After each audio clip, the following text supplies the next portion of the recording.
And I want to thank everybody here, all the people. I love the speeches; they were wonderful. And I want to add, I have an agenda, but I'll start out with Waymakers for Peace. He was a Methodist minister. In addition to being a Methodist minister, I was in charge of our civil defense programs during the war. In the beginning, I trained housewives to extinguish fires, but later I taught them to use bamboo spear. It was my job to train the local citizens, mostly women, since the men were at war. I had to train them to fight to the death when the enemy landed.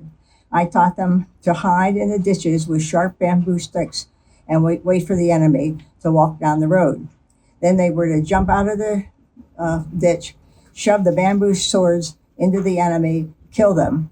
I taught them when the enemy, the American soldier, comes past, jump out of the bush, spear him, then run and hide. That lesson was spear, shoulder, over and over, spear, shoulder. Can you imagine a bamboo sticks against this horrible new weapon? We didn't have a chance. What happened was beyond human comprehension. Even after it happened, we couldn't comprehend. I survived because I was walking to a building that was behind a small hill that faced downtown. It was my daughter's wedding day, and I was pushing wedding dresses in a wheelbarrow to the wedding hall.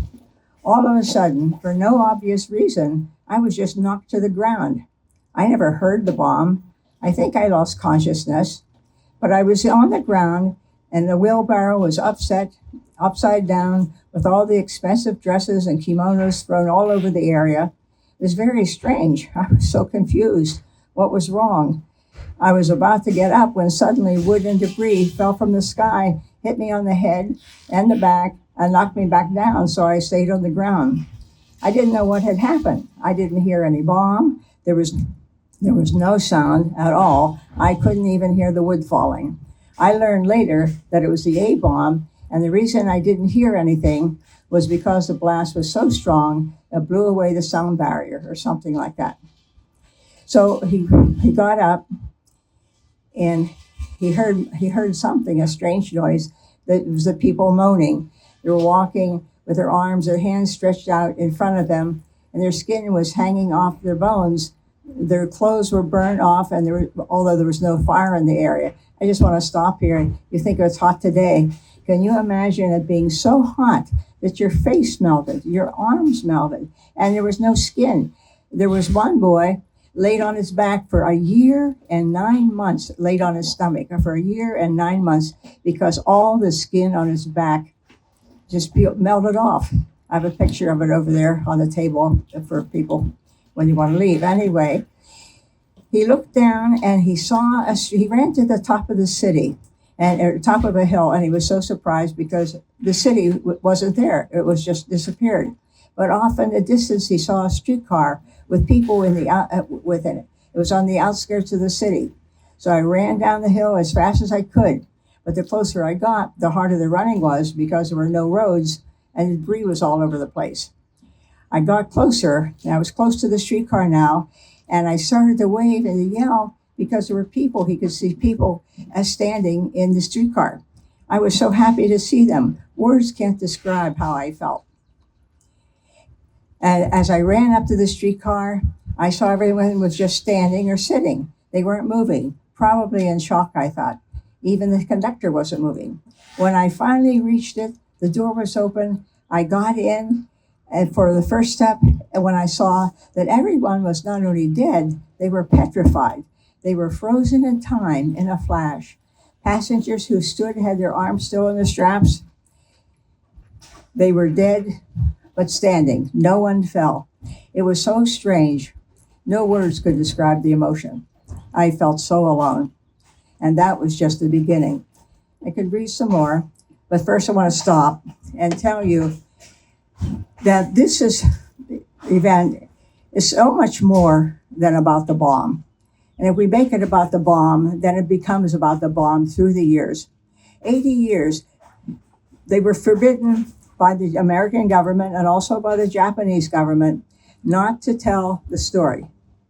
So let me just continue. The agenda is to make these people take them away from victim status, make them waymakers. I'll tell you what a waymaker is. A waymaker is a very important thing, and what you don't know is you are all waymakers right here, right now, and I'm so appreciative for you. A waymaker is a person who helps you on your journey, who helps you accomplish your mission in life, even if just a small part of something, someone who helps you get to your next destination.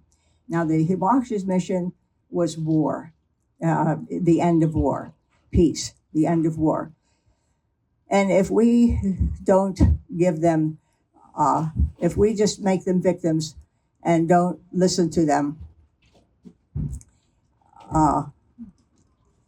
they become just something on page 45 in a Pennsylvania history book, or like I think you said in a book footnote.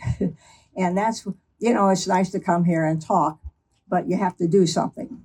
So I want to tell you, read another story from head nurse Tyra. She was the lady that first allowed me to get into the A-bomb hospital and actually talk to people in Nagasaki.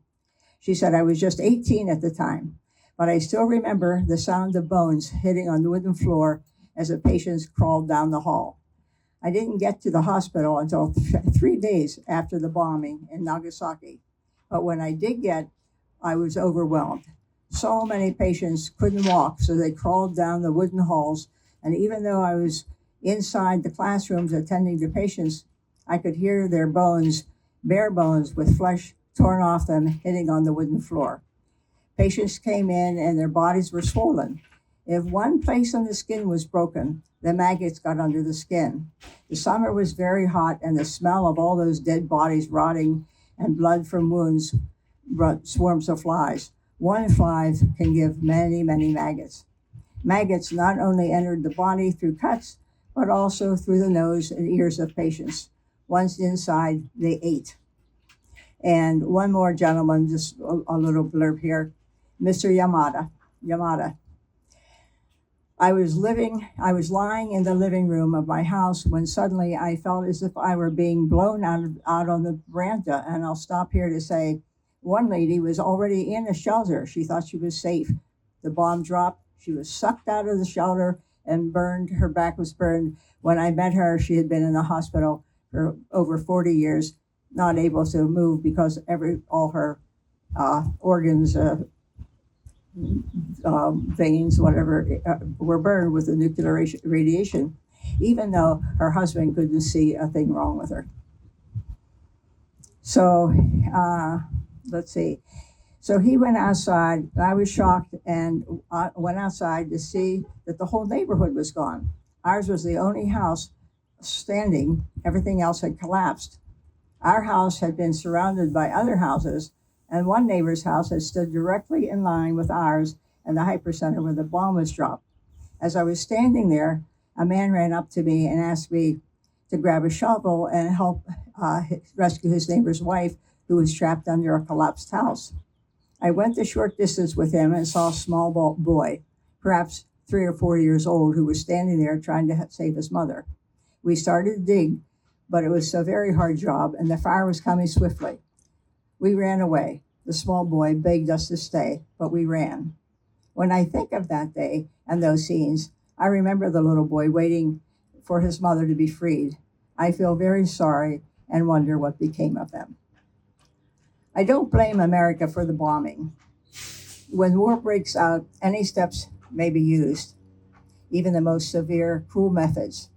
The issue, it seems to me, isn't that day. The real issue is war. War is the unpardonable crime against humanity and heaven. War is a disgrace to civilization. There's so many stories. The man, 91 years old, just accepted the Peace Prize last year. People ask me when I do these talks, look at me, do you really think there could be an end to war? And I'm not interested in ending war because it's like resist not evil, Star Wars, don't pick up the sword. Once you start going against war, I mean, it's just overwhelming. So the point is, what can you do? Well, you can do something. You can develop something. And what you have to develop is peace. You mentioned it. You mentioned it. We all mentioned it. We have to discover what peace is. And there are countries that have discovered peace and refused to war. I think there's like 26 countries with no military. Sweden, for a while, there hadn't had a war in like 50 years. There are countries that don't depend on war. They don't think war is successful. We have to realize that war is stupidity. There is no one wins a war. So yes, we can fight it. We can, but we have to know what peace is. And peace is not the absence of war. We have to really start thinking. For one thing, peace is a respect for humanity. Peace is a respect for life. We have to teach it, and we can teach it. We have to believe it. And that's, for me, the first thing. We have to find people who believe it. All of us, I think, want to do something, make something better. And that's what you're here for today, to make something better. So any little step at all helps. My son, when he was 4 years old, he wrote a letter to President Reagan in Hiroshima. We were living in Hiroshima. And he sent him some money to come because he was going to be in Tokyo. He was supposed to come down to Hiroshima because until not too many years ago, no American president had ever even been to Hiroshima. Anyway, so I have the souls of these people. They refuse to die. They refuse to stop fighting. They refuse not to believe that there can be peace. And they're out there and they're working for peace. I hope that you pick up the book here. But if you don't want to pick up the book, there's a peace card I have. Just pick up a peace card, write something, any idea at all that you have for peace, put a stamp on it, put it in the mail, and it goes to the Nisei veterans. And we're working on an idea of what to do for actual peace.